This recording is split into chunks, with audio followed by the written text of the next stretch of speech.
Hey guys, good morning. Today's March 10th, 2024. This is the Uncommon News Channel, and today we're going to go ahead and talk a little bit about the amendments to the International Health Regulation. Just last night, James Roguski came across a copy of the amendments to the IHR, and he published them on his Substack. I'll go ahead and leave a link in the description box below where you can access his analysis on the amendments and also access the proposed amendments themselves. Now, we're going to go ahead and talk about them a little bit and the ramifications and a little bit about how we can fight back against it on a personal level and as a group level as well. Now, some of the proposed amendments, well, most of the proposed amendments have not changed from the last time we talked about this. I did a video on this last year. I'll leave a link somewhere up here in the corner for you to go and review that. That video pretty much summarizes the amendments as they were proposed last year. Nevertheless, we'll go ahead and summarize it again in this video. Now, what this power grab is going to authorize the World Health Organization to do is to basically be an authority on the international health regulations. They are going to become an authority figure that all parties will be required to subject themselves to, right? And what that means is they will be able to go to all the different states that are signatories, and when I say states, I mean nations, and make sure that they are complying with the international health regulations. Each nation is going to have an international health regulations authority. That's going to be a physical building, right? Or at least a group of people that are tasked with implementing and making sure that they enforce the international health regulations, right? First world countries will be required to give their money and assistance to third world nations that cannot implement the international health regulations on their own, right?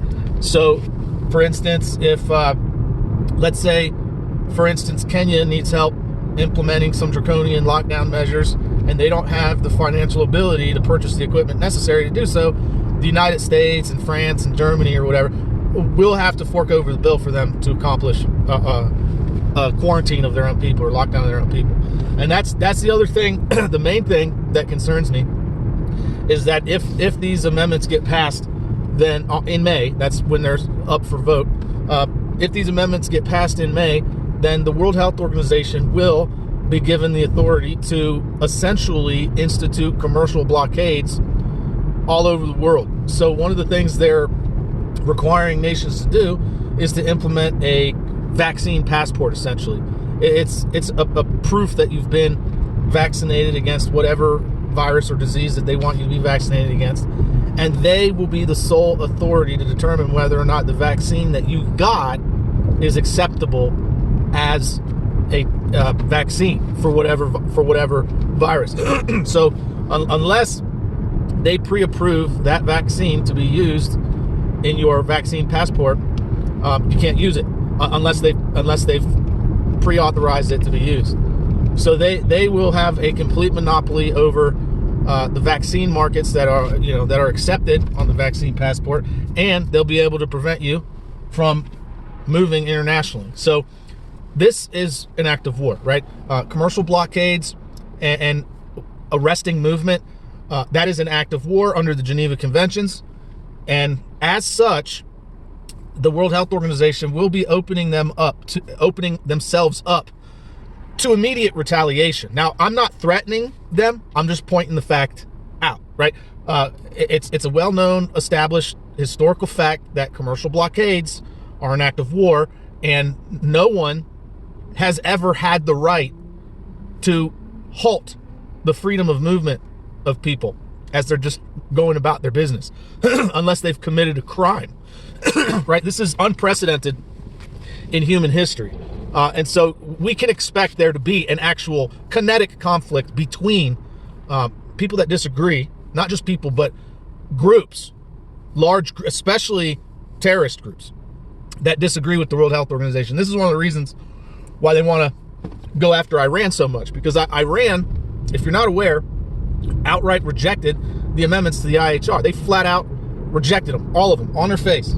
And to that end, Iran will not allow itself to be subjected to that and all of their proxies.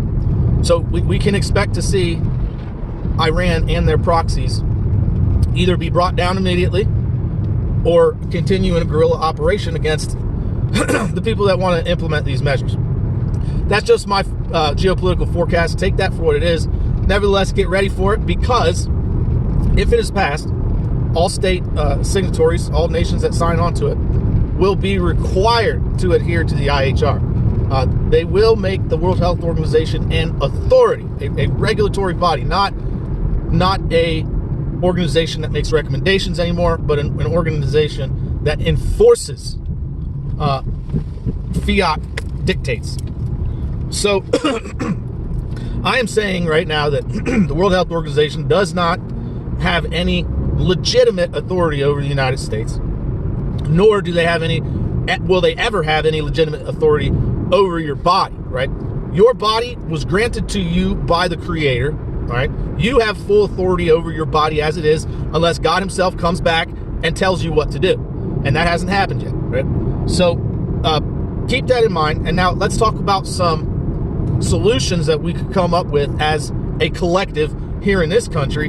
And we'll talk about some possible solutions that other people could do outside of this nation. Now, the way our country is set up is that we are a collective of nations. We're 50 different nations, okay, that have united and granted a federal government the exclusive right to call upon our national militias for the security of the Union as a whole.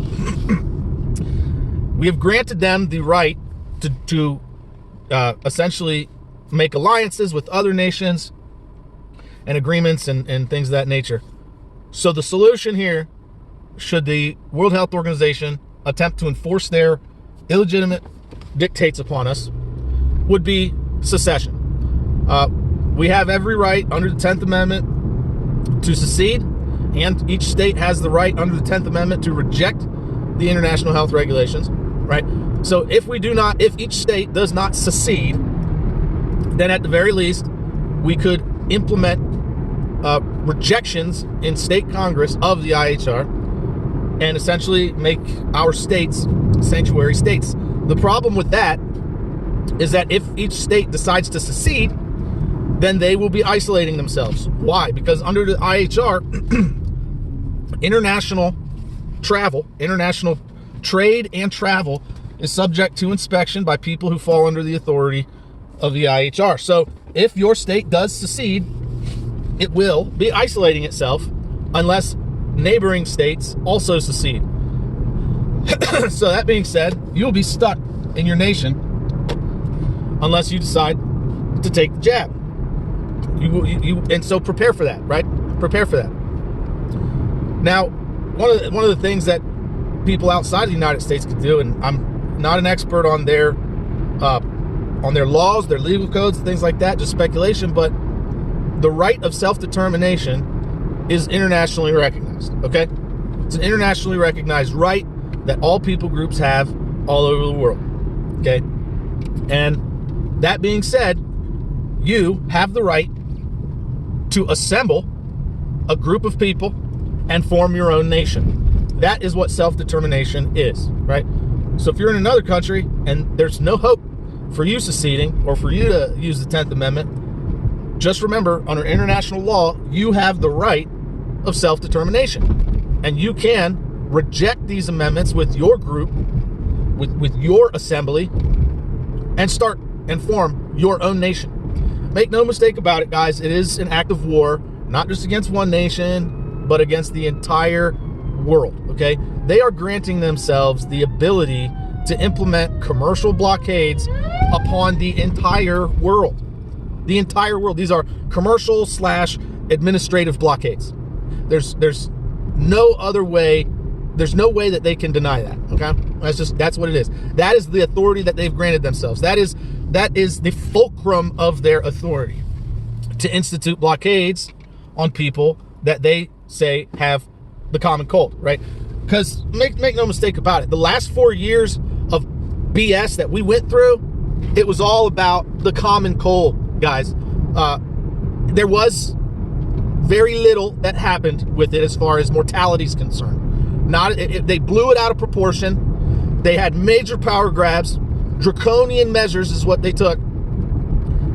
And they think that we're going to trust them to take this kind of power now? No. It's been a power grab the whole time. They over-exaggerated it the whole time, and you do not have to accept it. You do not. The question that I'm asking and that you should be asking is, what are you going to do about it? Are you going to stand up? Are you going to grow a spine? If no one else is deciding to create a new assembly, will you do it? Will you assemble your neighbors? Will you support the dissolution of the union? Will you break away from the system that is attempting to enslave us? It's not just that they're attempting to enslave you.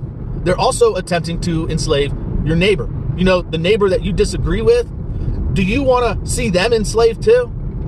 Don't do this just for yourself. It's not just for your own freedom. It's also for the freedom of your kids, the people that you love, and even the people that you hate. Reject the amendments, right? Speak out against them. And if you have to, then use your right to self-determination. We have the power, guys. The power is in the numbers, okay? I don't care if you don't have AR-15s in your nation. I don't care if you don't have tanks, you don't have whatever. Don't look at that as a disadvantage. Because when we're talking about numbers, the only thing that matters is your will, is your motivation and determination. That is the biggest weapon that you have. So anyways, guys, I'll leave it at that. Thanks for watching. Thanks for listening. And as always, don't forget, help out your neighbors.